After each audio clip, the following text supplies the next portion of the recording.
Hello बच्चों, मेरा नाम है Deepak Chakar and I welcome you to the platform of Adhyayan Defence academy.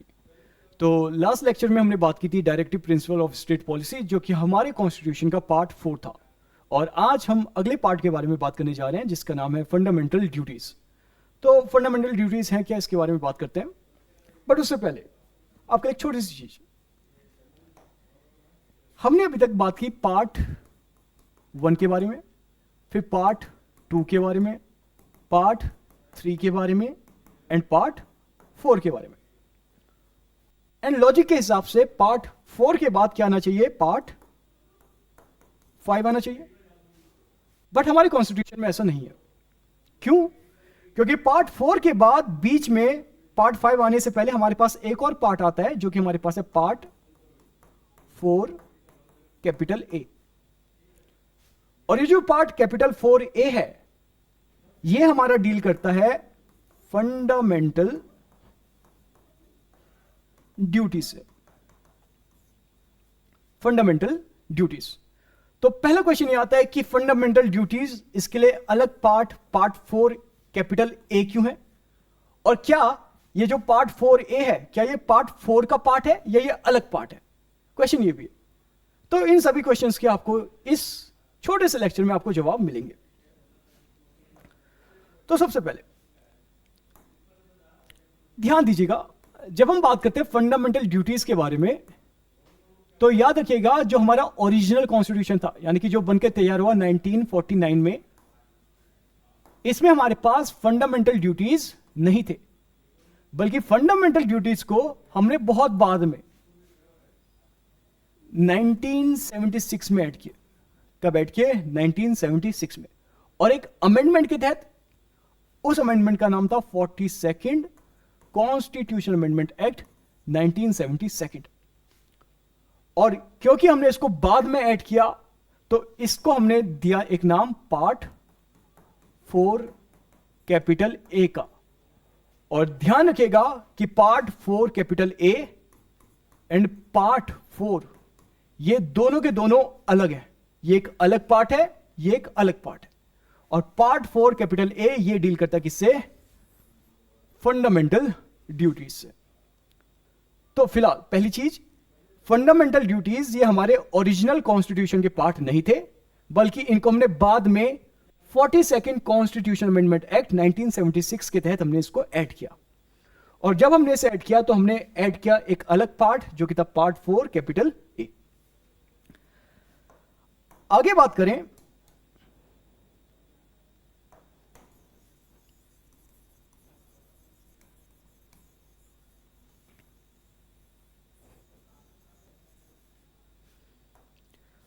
आगे बात करें, तो ध्यान दीजिएगा, जब हमें फंडामेंटल ड्यूटीज को हमारे कॉन्स्टिट्यूशन में ऐड करना था, तो किसी भी चीज को ऐड करने से पहले सरकार क्या करती कि वो कमेटी बनाएगी। क्या बनाएगी? कमेटी, जिसमें कुछ लोग होंगे, और ये कमेटी सोचेगी कि क्या हमें कोई चीज लानी चाहिए या नहीं लानी चाहिए।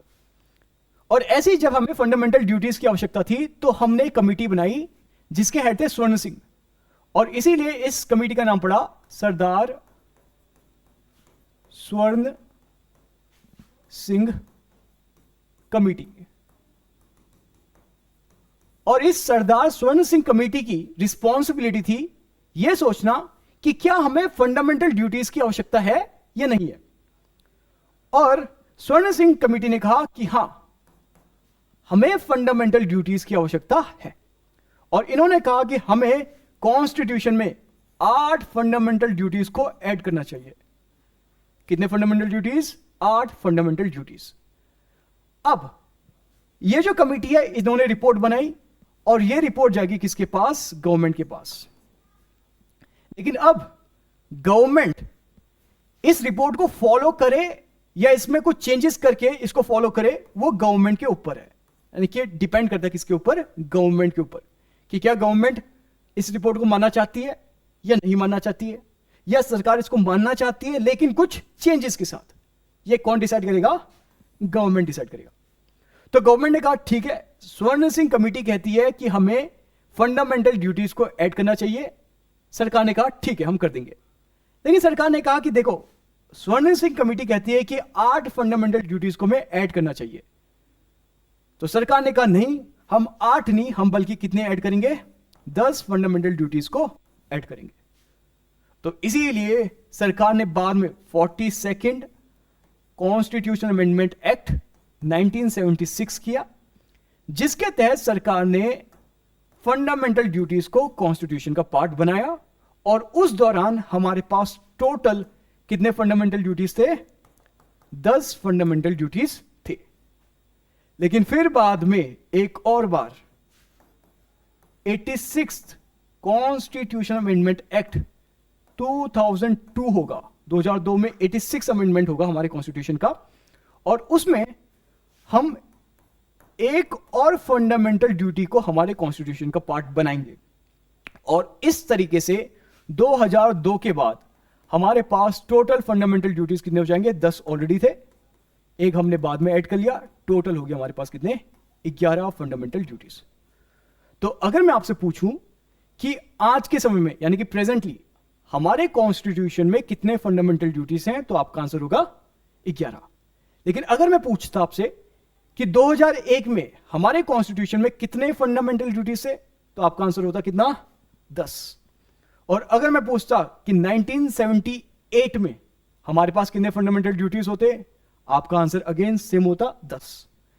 लेकिन अगर मैं आपसे पूछता कि 1975 में या 1960s में या समवेयर बिटवीन दिस हमारे पास कितने फंडामेंटल ड्यूटीज थे, तो आपका आंसर होता 0, क्योंकि हमारे पास 1976 से पहले कॉन्स्टिट्यूशन में कोई भी फंडामेंटल ड्यूटी नहीं था। तो उम्मीद है कि आपको यह बात समझ में आई कि हमारे पास फंडामेंटल ड्यूटी लाने वाली कमेटी जिसका नाम था सरदार स्वर्ण सिंह कमेटी। फिलहाल कुछ और चीजें जिस पे बात होनी चाहिए, जैसे कि फंडामेंटल ड्यूटीज तो हम लाना चाहते थे, लेकिन किसी को देख के तो लाना चाहेंगे। तो वो किसको देख के लाना चाहते थे, तो जो इसका आइडिया था वो हमने लिया यूएसएसआर से। किससे लिया, यूएसएसआर से। यूएसएसआर का मतलब जो आज के समय रशिया है मेनली, प्लस उस समय कुछ और रशिया के अलावा 14 और देश, यानी कि टोटल 15 देश इनका ग्रुप हुआ करता था यूएसएसआर। तो वो उसको देख के हमने ये लिया फंडामेंटल ड्यूटीज का कॉन्सेप्ट। तो फिलहाल आज के समय में हमारे पास कितने फंडामेंटल ड्यूटीज हैं, पूरे के पूरे 11 फंडामेंटल ड्यूटीज हैं। अब थोड़ा और आगे बात करें तो पहली चीज, अगर कोई व्यक्ति, कोई पर्सन अपने फंडामेंटल ड्यूटी को फॉलो नहीं कर रहा है, तो क्या उस व्यक्ति को पनिश किया जा सकता है, या क्या आप उसको लेके कोर्ट जा सकते हो? तो इसका सिंपल सा आंसर है कि आप उसको कोर्ट लेके नहीं जा सकते कि साहब इसने कोई फंडामेंटल राइट को, फंडामेंटल ड्यूटी का वायलेशन किया, इसको पनिश कीजिए। सर कोर्ट नहीं करेगी, क्योंकि fundamental duties they are non justiciable in nature, यानी कि इनको लेके आप कोर्ट नहीं जा सकते हो। तो उम्मीद है आपको यह बात समझ में आई। तो फटाफट देखते हैं जो हमने लिखा। तो पहली बात, फंडामेंटल ड्यूटीज, इसका आइडिया हमने कहां से लिया, यूएसएसआर से लिया। इसको हमने ऐड किया था बाय 42nd अमेंडमेंट एक्ट 1976। और हमारा ऑब्जेक्टिव क्या था ड्यूटी लाने का? अगर हम किसी व्यक्ति को कुछ ड्यूटीज देंगे तो आमतौर पे हमारी यही सोच है कि वो व्यक्ति रिस्पॉन्सिबल बनेगा। ठीक है, जैसे आपके साथ स्कूल में किया जाता, आपको मॉनिटर बनाया जाता है, स्पोर्ट्स कैप्टन बनाया जाता, ताकि आपके अंदर कुछ रिस्पॉन्सिबिलिटी वाले सेंसेस आए। तो ऐसे ही जब हमने फंडामेंटल ड्यूटीज को दिया तो हमारा ये ऑब्जेक्टिव था कि जो हमारे सिटीजन्स है ये क्या बने, रिस्पॉन्सिबल बने। बाकी फंडामेंटल ड्यूटीज को हमने सरदार स्वर्ण सिंह कमेटी की रिकमेंडेशन पे हम लेके आए हमारे कॉन्स्टिट्यूशन में। इसके अलावा ये नॉन जस्टिसिएबल है नेचर में, यानी कि आप कोर्ट नहीं जा सकते, एंड प्लस ये एक्सक्लूसिवली यानी कि पूरी तरीके से सिर्फ और सिर्फ किसके लिए है, भारत के सिटीजन्स के लिए, भारत के नागरिकों के लिए है। और आगे बात करें तो जो सरदार स्वर्ण सिंह थे, इनकी कमेटी ने सजेस्ट किया कि हमारे पास कितने फंडामेंटल ड्यूटीज होने चाहिए, 8 फंडामेंटल ड्यूटीज होने चाहिए। लेकिन सरकार ने कहा कि हम 8 नहीं, हम कितने फंडामेंटल ड्यूटीज लेके आएंगे, 10। तो हम टोटल 10 फंडामेंटल ड्यूटीज लेके आए बाय 42nd अमेंडमेंट एक्ट 1976। और बाद में बाय 86 अमेंडमेंट एक्ट 2002 हमने एक और फंडामेंटल ड्यूटी को ऐड किया और टोटल आज के समय में हमारे पास कितने फंडामेंटल ड्यूटी हैं? 11 फंडामेंटल ड्यूटीज हमारे पास हैं। तो फिलहाल ये 11 फंडामेंटल ड्यूटीज हमारे पास कौन कौन से हैं, आइए इस पे बात करते हैं। तो पहला फंडामेंटल ड्यूटी हमारे बारे में बात करता है, किसके बारे में? Abide by the constitution and respect the ideas and institutions, the national flag and national anthem. यानी कि आपको कॉन्स्टिट्यूशन को, नेशनल एंथम को और नेशनल फ्लैग को क्या करना है? सम्मान देना, रिस्पेक्ट देनी। दूसरा बात कर, cherish and follow the noble ideals that inspire the national struggle for freedom. जब इंडिया को इंडिपेंडेंस मिल रही थी उस दौरान हमारे बहुत सारे नेता थे, सुभाष चंद्र बोस, महात्मा गांधी, जवाहरलाल नेहरू और भी बहुत सारे लोग। इन सब की कुछ ना कुछ विचारधाराएं थी देश को लेके। तो ये फंडामेंटल 2 कहता है, फंडामेंटल ड्यूटी नंबर 2 कहता है कि हमें उनके आइडियाज को रिस्पेक्ट करनी है। फिर थर्ड कहता है कि हमें हमारे देश की जो सोवरेनिटी है, यूनिटी है एंड इंटीग्रिटी है, इसको क्या करना है? प्रोटेक्ट करना है। आर्टिकल 4 कहता है कि कल अगर हमारी किसी कंट्री के साथ वॉर हो जाए तो उस समय आपकी ड्यूटी है, आप अपने मन से, ठीक है, मन से, आपको कोई फोर्स नहीं करेगा, आप अपने मन से नेशनल सर्विस के लिए जाए। किसके लिए जाए? National service. नेशनल सर्विस क्या है? आप मिलिट्री को ज्वाइन कर सकते हैं कि आप मिलिट्री की ओर से लड़ना चाहते हैं, या आप मिलिट्री को ज्वाइन ना करें, आप मिलिट्री को सपोर्ट करें। कैसे? फूड पहुंचा के, राशन पहुंचा के, और भी अलग अलग तरीके हैं जिससे आप नेशन को सर्विस दे सकते हैं। इसके अलावा promote harmony and spirit of common brotherhood, भाईचारा बना के रखना, रिलीजन के नाम पे लड़ाई नहीं करना। ये किसका पार्ट है? फंडामेंटल ड्यूटीज का पार्ट है, आपकी ड्यूटी है। फिर value and preserve the rich heritage of countries composite culture. India एक बहुत बड़ी सिविलाइजेशन है, इंडस वैली सिविलाइजेशन से आज तक हम चलते हुए आ रहे हैं। तो ये इतनी बड़ी सिविलाइजेशन, इसकी जो हेरिटेज है इसको हमें रिस्पेक्ट करनी है। फिर protect and improve the natural environment including forest, lakes, rivers, wild life and the compassion for living creatures. कुल मिला के हमें हमारे जो नेचर है उसको प्रोटेक्ट करना है। 8वां, develop scientific temper, humanism and spirit of inquiry and reform. क्या कहना चाहता है? आप रास्ते से जा रहे हो, बिल्ली ने रास्ता काट दिया, क्या करोगे आप कहोगे कि अब आगे मैं नहीं जा रहा। क्यों? बिल्ली ने रास्ता काट लिया। क्या इसके पीछे कोई साइंस है? क्या कोई लॉजिक है? ये सुपरस्टिशन है। इसी तरीके से झाड़ू को सीधा मत रखो, चप्पल उल्टी नहीं होनी चाहिए, और भी ऐसे तरीके से हमारे पास बहुत सारे क्या है? सुपरस्टिशन है। सुपरस्टिशन, मनगढ़ंत कहानियां। तो हमें इनको फॉलो नहीं करना है, ठीक है, बल्कि इनके पीछे कुछ ना कुछ लॉजिक है। वो लॉजिक हमें ढूंढना है और उसके हिसाब से हमें इन पे काम करना है, बट एक बेवकूफ की तरह हमें इनको फॉलो नहीं करना है। बाकी safeguard public property and absorb violence. हमें अगर कोई पब्लिक पार्क है तो उसमें अगर कोई पेड़ पौधा है तो उसको तोड़ना नहीं है, उसको प्रोटेक्ट करके रखना है। कोई बेंच है उसको तोड़ना नहीं है, उसको प्रोटेक्ट करके रखना है। एब्जॉर्ब वायलेंस, एब्जॉर्ब का मतलब त्यागना, रिनाउंस करना। किसको? वायलेंस को, कि किसी भी तरीके से हम किसी भी तरीके से वायलेंस नहीं करेंगे। फिर स्ट्राइव टूवर्ड्स एक्सीलेंस, अपने आप को बेहतर से बेहतर बनाने की कोशिश करनी है। क्यों? क्योंकि अगर आप बेहतर होगे तो ऑटोमेटिकली आपका जो देश है ये भी क्या होगा? बेहतर होगा। And finally 11th fundamental duty, जो कि हमने 86 कॉन्स्टिट्यूशनल अमेंडमेंट एक्ट 2002 के तहत ऐड किया, यह कहता है कि ये पेरेंट्स की ड्यूटी है। किसकी ड्यूटी है? पेरेंट्स की, कि वो अपने बच्चे को जिसकी एज 6 से लेकर 14 साल के बीच में है उसको एजुकेशन प्रोवाइड करे। क्या प्रोवाइड करे? एजुकेशन। तो ये ड्यूटी है किसकी? पेरेंट्स की, कि वो अपने वार्ड यानी कि अपने बच्चे को एजुकेशन प्रोवाइड करे। तो एक टोटल मिला के 11 फंडामेंटल ड्यूटीज हैं जो हमारे कॉन्स्टिट्यूशन के पार्ट 4 कैपिटल ए में आते हैं।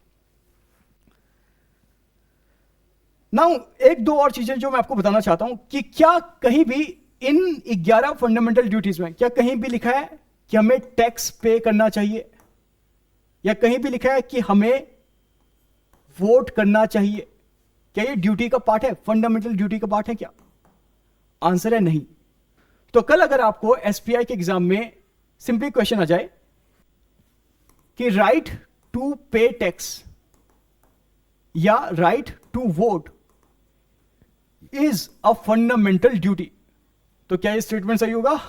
ये स्टेटमेंट गलत होगा। ठीक है, तो आपको कुल मिला के इन 11 फंडामेंटल ड्यूटीज को अपने खाली दिमाग में रखना है। आपको इनको क्रोनोलॉजी से याद करने की आवश्यकता नहीं है। आप इनको सिंपली अपने दिमाग में रखिए कि ऐसा ऐसा कुछ है, कोई फंडामेंटल ड्यूटी है जो नेशनल एंथम, नेशनल फ्लैग को सब ये रिस्पेक्ट देने की बात करता है। कोई हमारे पास फंडामेंटल ड्यूटी है जो कहता है कि आपको अपना जो दिमाग है उसको अच्छे तरीके से चलाना है, यानी कि आपको एक साइंटिफिक टेम्पर डेवलप करना है ताकि जो ये सुपरस्टिशंस है आप इनको फॉलो ना करें। इसके अलावा आपको अपने आप को बेहतर से बेहतर बनाने की कोशिश करनी है।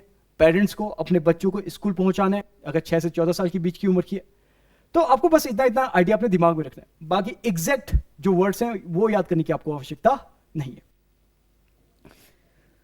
तो लास्ट में एक बार वापस क्विक रिवीजन किया जाए तो हमारे पास स्वर्ण सिंह कमेटी थी जिसने सजेशन दिया कि हमारे पास फंडामेंटल ड्यूटीज होनी चाहिए, और स्वर्ण सिंह कमेटी ने कहा कि हमारे पास 8 फंडामेंटल ड्यूटीज होनी चाहिए।